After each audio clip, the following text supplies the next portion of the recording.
పొలములో ఉండి రాత్రి వేళ తమ మందను కాచుకొనుచుండగా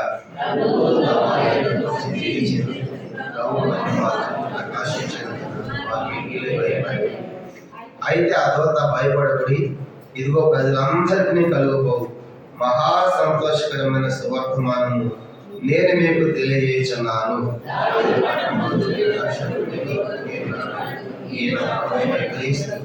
దానికి ఇదే మీకు ఆనవాలు.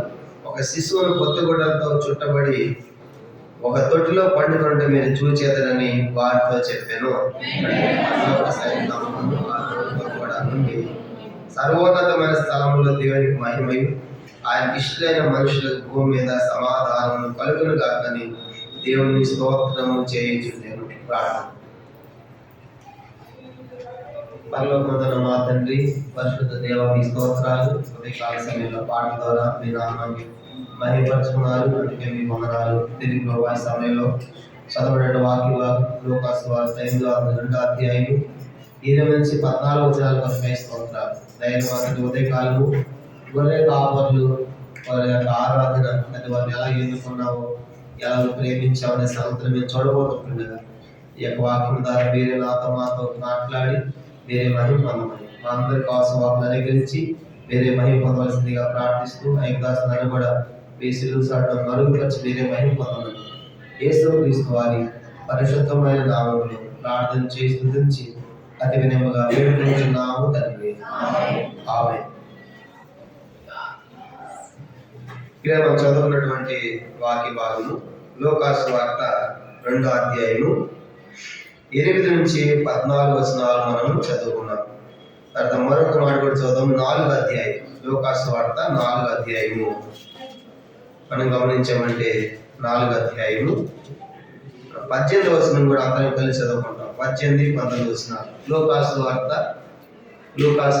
4వ అధ్యాయం 18, 19 వచనాలు. ప్రభు ఆత్మ నా మీద ఉన్నది, పేదలకు సువార్త ప్రకటించుటకై ఆయన అభిషేకించను, చర్మల వారికి విడుదలను, గుడ్డి వారిని చూపును కలుగుని ప్రకటించటకును, నరిగిన వారిని విడిపించటకును, ప్రభు హితవత్సలను ప్రకటించటకును ఆయన నన్ను పంపి ఉన్నాడు.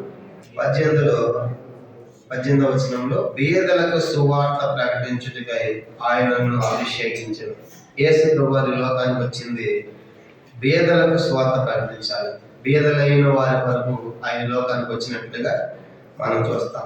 ఈ లూకాసు వార్త 2వ అధ్యాయంలో ఈరోజు మరి ఆరాధన బలవర్తమానాలు కూడా మనం గొర్రె కాపర్ల గురించి మనం చూడబోతున్నాం. ఆ ఇశ్రాయేల్ దేశంలో మరి గొర్రెలు కాసేది సర్వసాధారణం. ఎందుకంటే వారు బలులు అర్పిస్తారు కాబట్టి బలులకి ఏం కావాలి? గొర్రెలు, మేకలు కావాలి. కనుక వాటిని ఆ దినాల్లో ఎక్కువగా మేపేవాడు. కనుక ఆ యెరూషలేము దేవాలయం ఆ ప్రాంతంలో బలులు ఉండేవి కాబట్టి బలులకి అవి కావాలి కాబట్టి ఆ గొర్రె కాపర్లను మరి గొర్రెలను మరి ఎక్కువగా ఆ ప్రాంతాల్లో మేపినట్టుగా మన చరిత్రలో చూస్తాం. గమనించామంటే అలాగన గొర్రె కాపర్లు మరి వాళ్ళ పొలంలో ఉండి రాత్రి వేళ తాము మందను కాస్తూ ఉన్నప్పుడు ప్రభు యొక్క దూత వారి ఎదురుకు వచ్చి మరి ప్రభు యొక్క జన్మదినం గురించి మొట్టమొదటిగా ప్రకటించబడింది ఈ గొర్రె కాపర్లకి. కాబట్టి ఎంత ధన్యులయ్యా. కనుక అది గొర్రె కాపర్ల గురించి ఈ ఉదయకాల సమయంలో ఒక 5 ప్రాముఖ్యమైన సంగతులు మనం జ్ఞాపకం చేయాలని కోరుతున్నాం. ఆ గొర్రె కాపర్లు పోయి దేవుణ్ణి ఆరాధించారని చూడండి. మనం చూసామంటే వాళ్ళు చెప్పిన తర్వాత వాళ్ళు చేసిన కార్యం ఏంటి? 15, 16, 17 వచనాలు. అవి ఎప్పుడైతే దూత ప్రకటించిందో వెంటనే వెళ్ళి వారు దేవుని కలుసుకున్నారు. 15 నుంచి ఆ దూతలు తమ ఎద్దరి పరలోకి వెళ్ళిన తరువాత ఆ గొర్రెల కాపులు జరిగిన ఈ కార్యమును ప్రభు మనకు తెలియజేయించున్నాడు. మనం బెత్లెహేము వరకు వెళ్ళి చూద్దాము రండని ఒకరితో ఒకడు చెప్పుకునేది. త్వరగా వెళ్ళి మరియను యోసేపును తొట్టిలో పండుకున్న శిశువును చూచిరి. వారు చూచి ఈ శిశువుని గురించి తమతో చెప్పబడ్డ మాటలు ప్రచురము చేసిరి. గమనించామంటే ఆ గొర్రె కాపర్లు పోయి ప్రభువును కలుసుకున్నారు. ఆ శిశువును చూచారు, వాళ్ళు ఆరాధించారు. కాబట్టి మొట్టమొదటిగా మరి ప్రభువును ఆరాధించిన వ్యక్తుల జాబితాలో మనకు కనపడుతుంది. 14 వచనంలో పరలోకం దూతలు వచ్చారు. 14 వచనం. ఆ తర్వాత దూతల తర్వాత ఆ దూతలు వెళ్ళి ప్రకటించారు. దూతలు కూడా దేవుని స్తోత్రం చేశారు. ఆ తర్వాత మరి రెండవ జాబితాలో మనకు కనబడుతున్న భూలోకంలో గొర్రె కాపరులే ప్రభువును కలుసుకున్నారు. కానీ గొర్రె కాపరులు మరి ఎందుకు వారు కలుసుకోగలిగారంటే మనం చదువుకున్నాం, పేదలకు సువార్త ప్రకటించుటకై. అందుకే ప్రభు చెప్పాడు, పేదలైన మీరు ధన్యులు, పరలోక రాజ్యము వారిది అన్నాడు. కాబట్టి అంటే వాళ్ళు గొర్రె కాపరుల యొక్క సంగతులను ఆలోచించినప్పుడు, మరి గొర్రె కాపరులకి దేవుడు చెప్పడానికి ఉద్దేశం ఆలోచించినప్పుడు, లోకంలో గొర్రె కాపర్లు ఎవరు కూడా విలువ లేని వారిగా చూస్తారు. గొర్రెలు కాసే వారిని ఎవరైనా కనపరుస్తారా? వారిని విలువ లేని వారిగా చూస్తారు. ఇంకా మనం గమనించామంటే వారు విద్య లేని వారు కనుక గొర్రెలు చదువుకున్న వాళ్ళు గొర్రెలు ఎందుకు కాస్తారు? హైటెక్, బీటెక్, లోటెక్ కనుక చైతన్య, నారాయణ కాలేజీలో చదువుతారు. కనుక వాళ్ళు చదవడంలా ఏం చేస్తున్నారు? వాళ్ళు చదువు లేదు కాబట్టి వారు గొర్రెలు కాస్తున్నారు. కాబట్టి విద్య లేని వారు, తర్వాత విలువ లేని వారు కనుక గొర్రెలు కాసే వాళ్ళు ఎవరు లెక్క చేస్తారు కనుక. తర్వాత ఇంకా మనం గమనించామంటే వాళ్ళు పేదలు. చెప్పండి, ఎవరంటే వాళ్ళు పేదలు. తర్వాత అయితే బహుశా చదువుకునేవాళ్ళు కనుక పేదలు కాబట్టి ఆ గొర్రెలు కాస్తూ ఉన్నారు. ఇంకా మనం గమనించామంటే వాళ్ళ గురించి ఒక విధంగా సమాజంలో కూడా వాళ్ళు అసహ్యమైన వారిగా ఉంటారు. చెప్పండి, వాళ్ళు చూసినప్పుడు మిగతా వాళ్ళు ఏం చేస్తారు? అసహ్యించుకుంటారు. ఎందుకంటే వాళ్ళు వేసిన గొంగళ్ళు కానీ, వాళ్ళు ధరించే వస్తువులు కానీ, వాళ్ళకి స్నానాలు కూడా ఉండవు. కొన్నిసార్లు అడవిలోకి పోయినప్పుడు 2 రోజులు 3 రోజులు ఏం చేస్తారు? వాళ్ళు ఆ గొర్రెల దగ్గరే ఉంటారన్నమాట. కనుక ఆ గొర్రెల దగ్గర ఉంటా ఆ వాసన పంపుకి ఎవరు కూడా దగ్గరకు కూడా రానివారు. అంటే ఒక విధంగా వాళ్ళు హేయమైన వారు కూడా మనకు కనబడుతున్నారు. ఈ గొర్రె కాపర్లు విలువ లేని వారు, విద్య లేని వారు, తర్వాత పేదలు, తర్వాత హేయమైన వారు. ఒక మాటలో చెప్పాలంటే ఎన్నిక లేని వారు. ఎట్లాంటి వాళ్ళు అంటే వాళ్ళు ఎన్నిక లేని వారు. కనుక అలాంటి వారికి, అలాంటి వారు రాజును కలుసుకుంది, అలాంటి వారు ప్రభువును కలుసుకుంది అంటే అవును, అలాంటి వారికి దేవుడు సమీపంగా ఉన్నాడు. బహుశా యేసుప్రభువు కనుక హేరోదు యొక్క అంతఃపురంలో రాజుల్లో పుట్టుంటే ఇలాంటి అవకాశం ఉండేదా? గేటు బయట గెట్టేసేవాడు. కాబట్టి మీరు ఎక్కడ వస్తారు రాజును కలుసుకోవడానికి, మీ అవతారం ఏంటి, మీ వేషం ఏంటి అని చెప్పేసి అక్కడే పెట్టి గెట్టేసేవాడు. మనకి యేసుప్రభువు అందరికి అందుబాటులో ఉంటారు కనుక పశువుల పాకలు కనుక పుట్టినట్టు మనం చూస్తాం. ఇట్లాంటి విద్య లేని గొర్రె కాపర్లు, విలువ లేని గొర్రె కాపర్లు, పేదలైన గొర్రె కాపర్లు, ఎన్నిక లేని గొర్రె కాపర్లు, ఒక మాట చెప్పండి అదములు కనుక అందరికంటే కూడా తక్కువ స్థానంలో ఉండే వారికి మనకు కనబడతారు లోకంలో. అలాంటి వారికి దేవుడు సువార్త దూత ద్వారా మరి ఈ యొక్క ప్రభు యొక్క జన్మదినము కానీ ప్రకటించబడినప్పుడు వారి ప్రభుని కలుసుకున్నారు. కాబట్టి వాళ్ళు చూసినప్పుడు వాళ్ళ జన్మ ధన్యమైపోయింది. ప్రభు మాకు చెప్పేవా, కానీ మాకు దొరికింది ఆ దొరికింది అని ఆరాధించారు. అయితే దేవుడు ఎట్లాంటి వారిని ఎన్నుకుంటున్నాడంట? 1 కొరింథీ పత్రిక 1వ అధ్యాయం చూడండి. 1 కొరింథీ పత్రిక 1వ అధ్యాయము 27 నుంచి మనం చూసామంటే దేవుడు ఎలాంటి వారిని ఎన్నుకుంటున్నాడో మనం చూస్తాం. 1 కొరింథీ పత్రిక 1వ అధ్యాయం 27 నుంచి 29 వచనాలు కలిసి ఉన్నాయి, చదువుకుంటాం. 1 కొరింథీ పత్రిక 1వ అధ్యాయం 27, 29 వచనాలు. ఏ శరీరం దేని నశింపుకున్నట్లు నాలో సిగ్గుపరచక లోకంలో ఉన్న వేరే వారిని దేవుడు ఏర్పరచుకుని అన్నాడు. బలవంతులైన వారిని సిగ్గుపరచక లోకంలో బలహీనులైన వారిని దేవుడు ఏర్పరచుకుని అన్నాడు. ఎన్నికైన వారిని అర్థం చేయడం లోకంలో నీచులైన వారిని, తృణీకరింపబడిన వారిని, ఎన్నిక లేని వారిని దేవుడు ఏర్పరచుకొని ఉన్నాడు. ఆ మాట చూడండి, చెప్పాలి. ఎన్నిక లేని వారు, తనకు ఎన్నిక లేని వారు, విలువ లేని వారు, తృణీకరించబడిన వారు, నీచులైన వారు, తర్వాత బలహీనులైన వారు. కనుక బలవంతులు సిగ్గుపరచాలని దేవుడు బలహీనులు కోరుకున్నాడు. కాబట్టి జ్ఞానులను సిగ్గుపరచాలని వెర్రివారిని కోరుకున్నారు. కనుక ఆ గొర్రె కాపరులు వెర్రివారులుగా సమాజానికి ఉండవచ్చు, బలహీనంగా ఉండవచ్చు, నీచులైన వారిగా, తృణీకరించబడిన వారిగా, ఎన్నికలేని ఉన్నప్పుడు కూడా దేవుడు అలాంటి వారికే మొట్టమొదటి అవకాశం కల్పించాడు కనుక ఆరాధించడానికి. కానీ ఉదయకాలం మనం కూడా దేవుని ఎందుకు ఆరాధించాలంటే ఇప్పుడు ఆ గొర్రె కాపుల వల్ల నేను కూడా ఈ లోకంలో విలువ లేని దానిగా, కనుక అసహ్యమైన దానిగా, హేయమైన దానిగా, విద్య లేని దానిగా, మరి ఎన్నిక లేని జాబితాలో ఉన్న నన్ను మీరు ఏర్పరచుకున్నారు.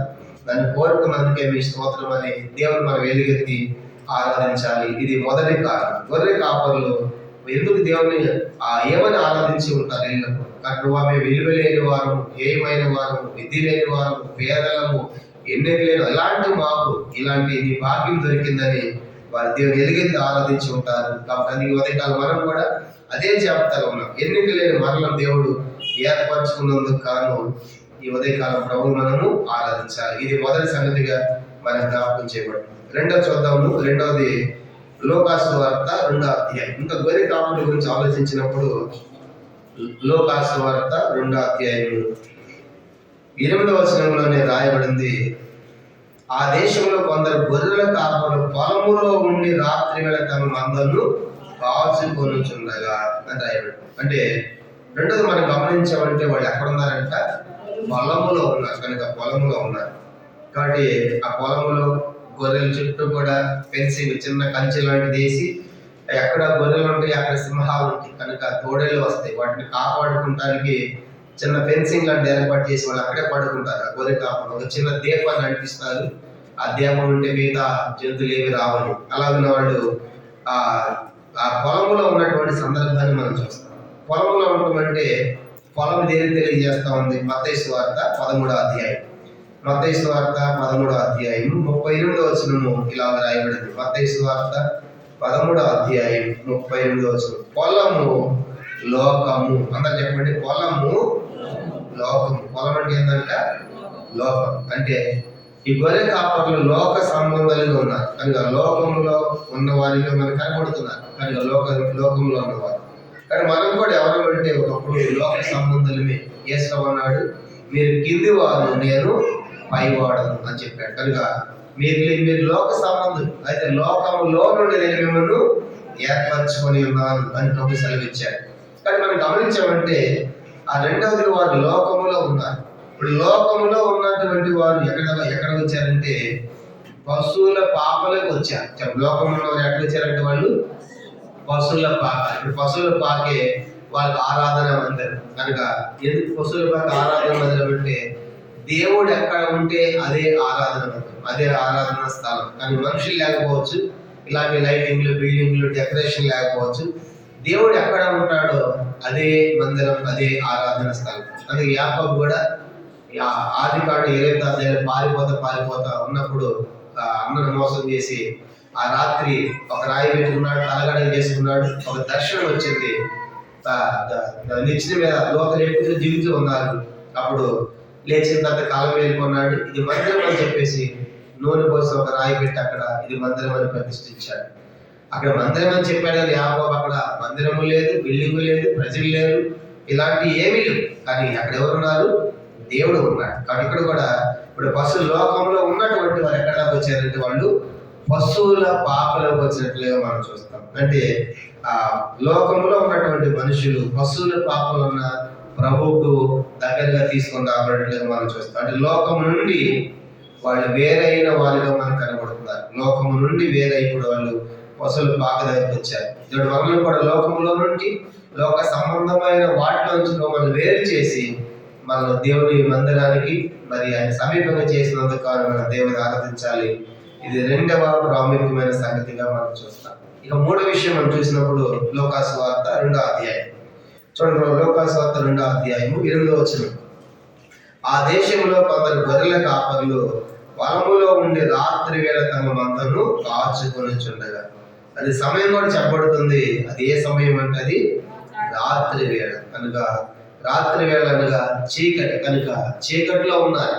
కాబట్టి చీకటిలో ఉన్నటువంటి వారికి ఏం జరిగిందంటే గొప్ప వెలుగు వచ్చింది. కాబట్టి అక్కడ రాయబడింది, ప్రభు మహిమ వారి చుట్టూ ప్రకాశించినందున చూస్తాం. కనుక చీకటిలో ఉన్నటువంటి ప్రజలు ఇప్పుడు గొప్ప వెలుగును చూస్తున్నారు. యెషయా గ్రంథం, ఇది ప్రవచనం కూడా. యెషయా గ్రంథం 9వ అధ్యాయం. యెషయా గ్రంథం, యేసు ప్రభు పుట్టినప్పుడు ఆ చీకటిలో మరణాచార్య ఉన్న దేశ నివాసులు అందరూ కూడా వెలుగును చూస్తారనే ప్రవచనం కూడా చెప్పబడినట్టు మనం చూస్తాం. యెషయా గ్రంథము 9వ అధ్యాయము. యెషయా గ్రంథం మనం గమనించామంటే 9వ అధ్యాయం. యెషయా గ్రంథం 9వ అధ్యాయము మొదటి 2వ వచనాలు మనం చదువుకుంటాం. యెషయా గ్రంథం 9వ అధ్యాయం మొదటి 2 వచనాలు, ఆయనను వ్యాధన పొందిన దేశం మీద మబ్బు నిలవలేదు. పూర్వకాలంలో ఆయన జెబూలూను దేశమును నఫ్తాలి దేశమును అవమానపరిచెను.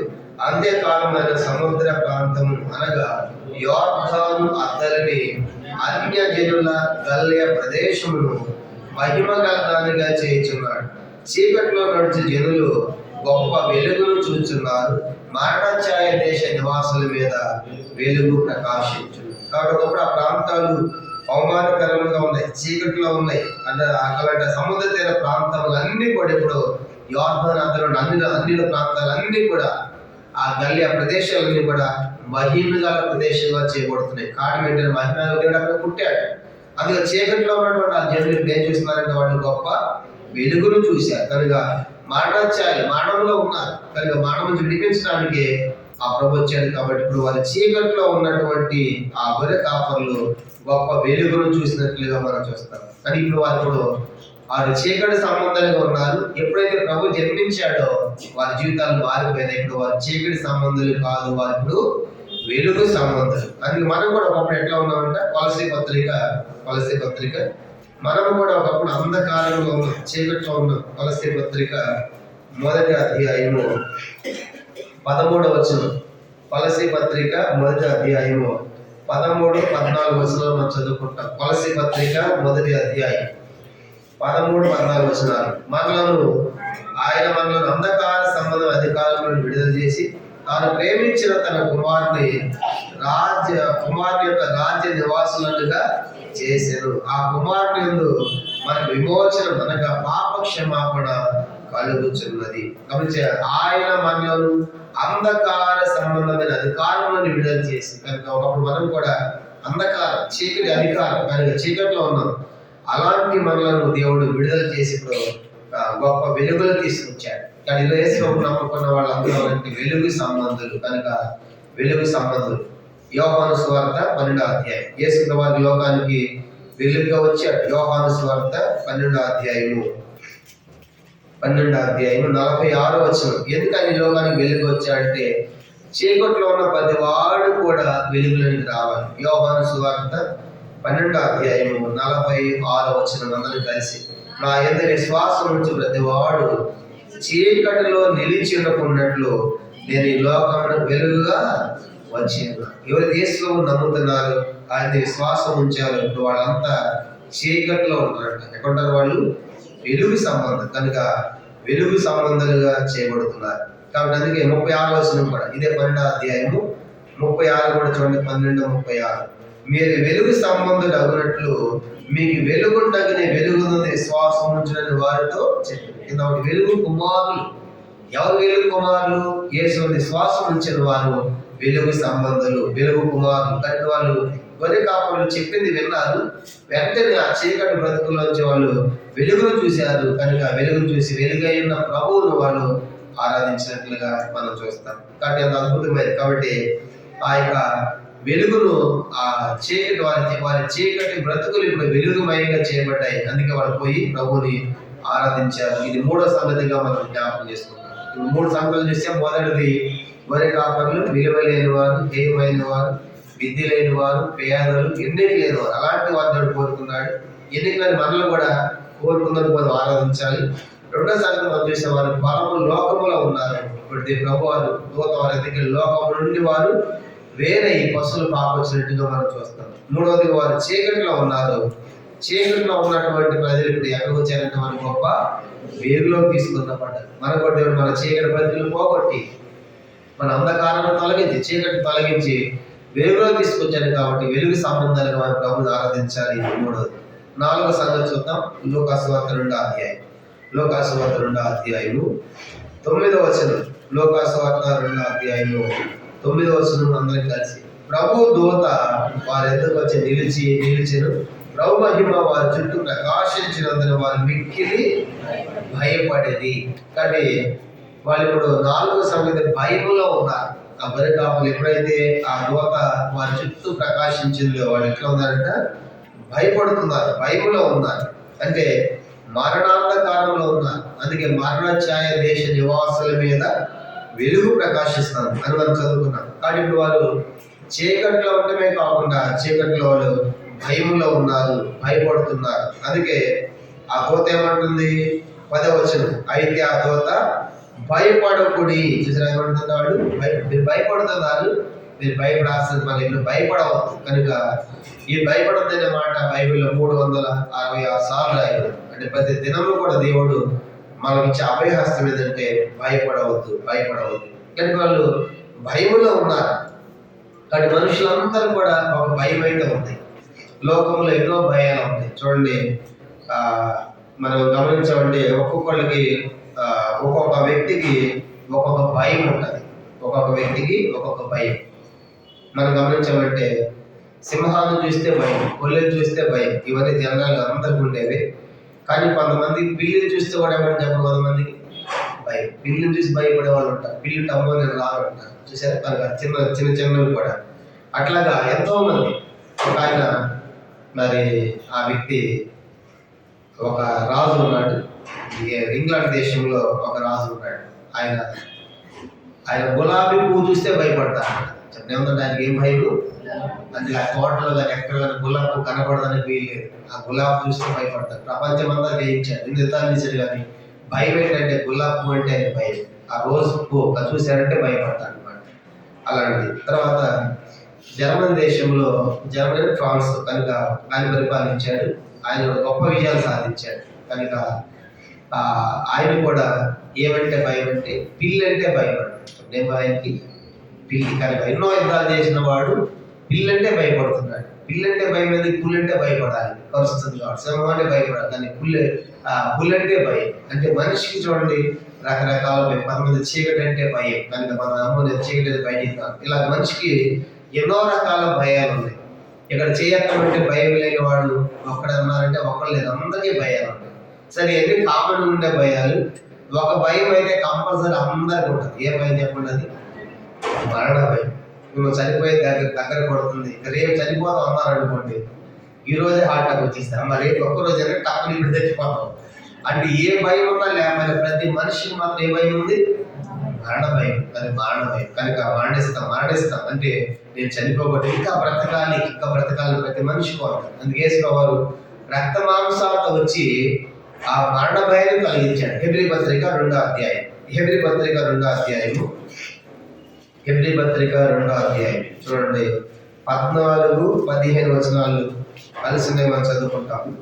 యేసు ప్రభువు వచ్చి ఆయన చేసిన పని ఏంటంటే మరణ భయాన్ని తొలగించాడు. జీవితకాలం అంతా కూడా మరణ భయాన్ని తొలగించినట్టుగా చూస్తాం. హెబ్రీ పత్రిక 2వ అధ్యాయం 14-15 వచనాలు. కాబట్టి ఆ పిల్లలు రక్తమాంసములు గలవారైన ఆ ప్రకారం మానవ యొక్క బలము గలవారు అని అపవాదిని మానవ ద్వారా నశింపజేయుటకును జీవితకాలం అంతయు మరణ భయం చేత దాస్యములకు లోబడి నిర్మించినప్పుడు ఆయనకు రక్తమాంసాల్లో ఆ రక్తమాంసాలతో శరీరం ధరించుకుని ఎందుకు రావాల్సి వచ్చిందంటే మనుషులు అపవాది చేత పీడించబడి మరి జీవితకాలం అంతా కూడా మరణ భయం చేత ఉన్నారు.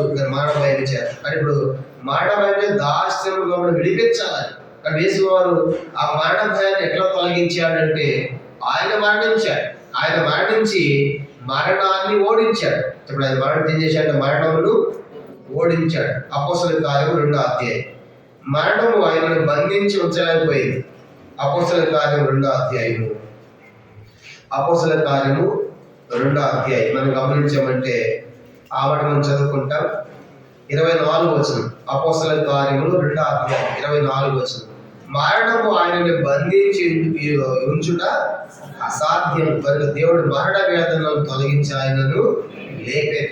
మరణం ఆయన బంధించలేకపోయింది. అందుకే యేసు ప్రభువు ఇప్పుడు మరణాన్ని గెలిచాడు. అందుకే ఏమంటాడు? మొదటి కొరింథీ పత్రిక పౌలు రాస్తూ మొదటి కొరింథీ పత్రిక 15వ అధ్యాయం. మొదటి కొరింథీ పత్రిక 15వ అధ్యాయము 54-55 వచనాలు, 56 కూడా. మొదటి కొరింథీ పత్రిక 15వ అధ్యాయము 54. ఈ అక్షయమైనది అక్షయతను ధరించుకున్నప్పుడు, ఈ క్షయమైనది అక్షయతను ధరించుకున్నప్పుడు, ఈ మర్త్యమైనది అమర్త్యతను ధరించుకున్నప్పుడు విజయమందు మరణము మృంగివేయబడు అని రాయబడిన ప్రకారం నెరవేరు. ఇప్పుడు 55 చదువుతాము. 55. ఓ మరణమా నీ విజయం ఎక్కడ? ఓ మరణమా నీ ముళ్ళు ఎక్కడ? మరణపు ముళ్ళు పాపముకున్న బలము ధర్మశాస్త్రం. యేసు ప్రభువు మరణించుడు ద్వారా మరణాన్ని ఓడించాడు. ఓ మరణమా నీ ముళ్ళు ఎక్కడ? కానీ ఇప్పుడు మరణానికి భయపడాల్సిన పని లేదు, కానీ మరణాన్ని ఓడించి మరణ వేదనలు తొలగించాడు. యెషయా గ్రంథం 25వ అధ్యాయం. యెషయా గ్రంథం యెషయా గ్రంథము 25వ అధ్యాయంలో కూడా ఒక మాట చదువుదాం మనం. యెషయా గ్రంథం, ఆయన మరణము లేకుండా మరణాన్ని ఆయన మింగివేశాడు. యెషయా గ్రంథము మనం గమనించామంటే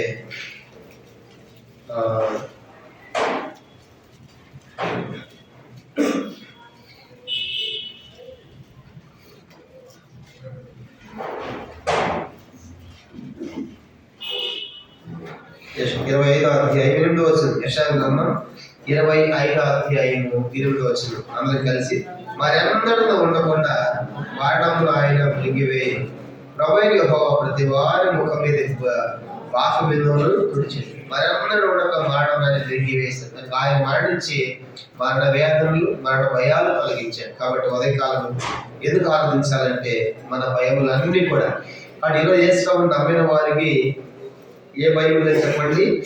మరణ భయం లేదు. కనుక నేను మరణిస్తే ప్రభుతో ఉంటాను అనే గొప్ప నిరీక్షణ కలిగిన వారిని మనం చూస్తాం. ఈ డిసెంబర్ మాసంలో చాలా మంది ఇంట్లో చనిపోయారు. కానీ సిటీలు చాలా మంది పెద్ద పెద్ద వాళ్ళంతా రోజు ఏదో చావు లైవ్ వస్తాం ఇంట్లో చేస్తామండి. చాలా మంది చనిపోయారు ఈ డిసెంబర్ మాసంలో. కాబట్టి చనిపోయినప్పుడు ఆ సందర్భాలు చూసినప్పుడు కూడా కనుక వాళ్ళు ఎంత గొప్ప నిరీక్షణతో తీసుకెళ్లి పాతి పెడుతున్నారు చనిపోయినటువంటి వారిని. మరలా మేము వారిని చూస్తాం, కలుసుకుంటాం. కానీ క్రైస్తవ నిరీక్షణ ఎంత గొప్పదంటే యేసుప్రభువుని నమ్మిన వారికి మరణ భయం లేదు. ఆయన మరణాన్ని ఓడించాడు. ఒక దినము మరణాన్ని ఆయన మృతి పొంది ఎలాగూ తిరిగి లేచాడు, మనం కూడా అలాగూ లేస్తాం అనే గొప్ప నిరీక్షణ మనకు అనుగ్రహించాడు. కాబట్టి మనం ఆ యొక్క 4వది ఎందుకు ఆరాధించాలంటే మన మరణ భయాన్ని తొలగించినందుకు కాదు ప్రభువుని మనము ఆరాధించాలి. 4 సంగతుల విషయం. మొదటిది, వరి కాపర్లో విలువలేని వారిగా, హేయమైన వారిగా, విధి లేని వారిగా, పేదలుగా కనబడుతున్నారు. అలాంటి వారిని దేవుడు ప్రేమించి ఏర్పరచుకున్నాడు. రెండవది, వారు లోకంలో ఉంటే లోకంలో నుండి దేవుడు వారిని వేరు చేసి పశువుల తోటి ప్రభావం నడిపించాడు. మూడవది, వేరైన వారిని లోకంలో వారు కనబడుతున్నారు, వేరైన జీవితం. మూడవది, వారి చీకట్లో ఉన్నటువంటి వారికి వారు వేగులోకి తీసుకొని రాబడుతున్నారు. నాలుగవది, మరణ భయంలో ఉన్నటువంటి వారు దోకంటే మీరు భయపడకూడి అంటే మరణ భయం తొలగించబడుతుంది. 5వ ఆత్మ మనం చూసినప్పుడు ఒరే కాపర్లు దేవునికి సమీపస్తులుగా లేరు, దేవునికి దగ్గరగా లేరు. కనుక ఒక విధంగా చెప్పాలంటే దేవునికి దూరంగా ఉన్నారు. అందుకే ఒకవేళ బహుశా యేసుప్రభువు వారు రాజుగా పుట్టాడు కాబట్టి యూదుల రాజుగా ఆయన యెరూషలేములో ఆ యొక్క హేరోదు యొక్క అంతఃపురంలో రాజులు పుట్టుంటే కనుక వాళ్ళు సమీపస్తులుగా చేయబడేవాళ్ళు కాదు. కానీ బహుశా వాళ్ళు నెట్టివేయబడేవాడు. అది ప్రభు ఇప్పుడు వాళ్ళు సమీపస్తులుగా చేయడం కోసము, అందుబాటులో ఉండడం కోసము దేవుడు వాళ్ళు సమీపంగా చేయడం కొరకు ఏం చేశాడు? ఆయన అందరికి అందుబాటులో ఉండడానికి ఆ ప్రపంచాన్ని మధ్య భాగంలో ఆ పశువుల కాపులో పుట్టాడు. కానీ గొర్రె కాపర్లు ఎవరు ఎట్లాంటి వాళ్ళంటే ఒకప్పుడు దేవునికి దూరంగా ఉన్నవారు, పొలంలో ఉన్నటువంటి వారు, దూరంగా ఉన్నటువంటి వారు ఇప్పుడు ఏమైపోయారు? దేవునికి వాళ్ళు సమీపస్తులుగా చేయబడ్డారు. కానీ ఇప్పుడు ఆ దూరంలో ఉన్నటువంటి వాటిని ప్రకటించుకున్నప్పుడు వెంటనే వారు అక్కడి నుంచి లేచి వచ్చి ప్రభుని కలుసుకున్నారు, ప్రభుని సమీపించినట్లుగా మనం చూస్తాం. గొర్రె కాపర్లేమో చెప్పిన వెంటనే పోయి కలుసుకున్నారు. మరి మన సమీపస్తులు ఎట్లా కాగలిగి దేవునికి అంటే ఎఫెసీ పత్రిక 2వ అధ్యాయం, ఎఫెసీ పత్రిక 2వ అధ్యాయం 13వ వచనం చదువుకుంటాం. ఎఫెసీ పత్రిక 2వ అధ్యాయము 13వ వచనం. ఎఫెసీ పత్రిక 2వ అధ్యాయం 12-13 వచనాలు చదువుకుంటాం. 12-13 వచనాలు. ఆ కాలం ముందు ఇశ్రాయేలుతో సహపౌరులు కాక పరదేశులు, వాగ్దాన నిబంధన లేని పరజనులను, నిరీక్షణ లేని వారు, లోకమంద దేవుడు లేని వారు అంటే క్రీస్తుకు దూరస్తులై ఉంటున్న జ్ఞాపకము చేసుకున్నాడు. ఆయనను మునుపు దూరస్తులైన మీరు ఇప్పుడు క్రీస్తు చేసినందు క్రీస్తు రక్తం వల్ల సమీపస్తులై ఉన్నారు. ఒకప్పుడు మనం క్రీస్తుకు దూరస్తులు. ఎందుకంటే మనకి ఇశ్రాయేలు సహపౌరత్వం లేదు, పరదేశంలో ఉన్న వాగ్దానాలు లేదు, పరజన్మం నిరీక్షణ లేదు, లోకంలో దేవుడు అనేవాడు లేకుండా జీవిస్తాం. మన జీవితాలు క్రీస్తు దూరమైన మన జీవితాలను ఇప్పుడు ఏమైతే క్రీస్తు యొక్క రక్తం మనం ఏం చేసినట్టు ఆయన సమీపస్తులుగా చేసి యేసు యొక్క రక్తము మన పరిశుద్ధ స్థలాలకు తీసుకున్నాడు. అది హెబ్రీ పత్రిక 10వ అధ్యాయం మరి 19లో మనం చూస్తాము. పరిశుద్ధ స్థలాల్లోనికి కనుక ఎంత సమీపంగా అంటే ప్రభువుకు పరిశుద్ధ స్థలాలకు ప్రవేశం కల్పించింది ఆయన రక్తం. కాబట్టి ఉదయకాలం అందుకే ఈ సంగతి జ్ఞాపకం చేసుకొని గొర్రె కాపులను ప్రేమించినట్లుగా నన్ను కూడా ప్రేమించావు. కనుక అందుకే గొర్రె కాపులాగా మనల్ని కూడా ప్రభుని ఎలుగెత్తి ఆత్మతో సత్యముతో ఆరాధించుటలో ప్రభు తన కృపను మనకు దయచేయను కాక. ప్రభు యొక్క వాక్యాన్ని దీవించును కాక. మనం లేచి నిలబడి ఒక పాట మనం పాడుకుంటాము. మనం లేచి నిలబడి ఒక పాట పాడతాము. ఆ సమయంలో సండే స్కూల్ పిల్లలు క్లాస్ పెడతారు. ముందు కూడా జరగండి. రండి.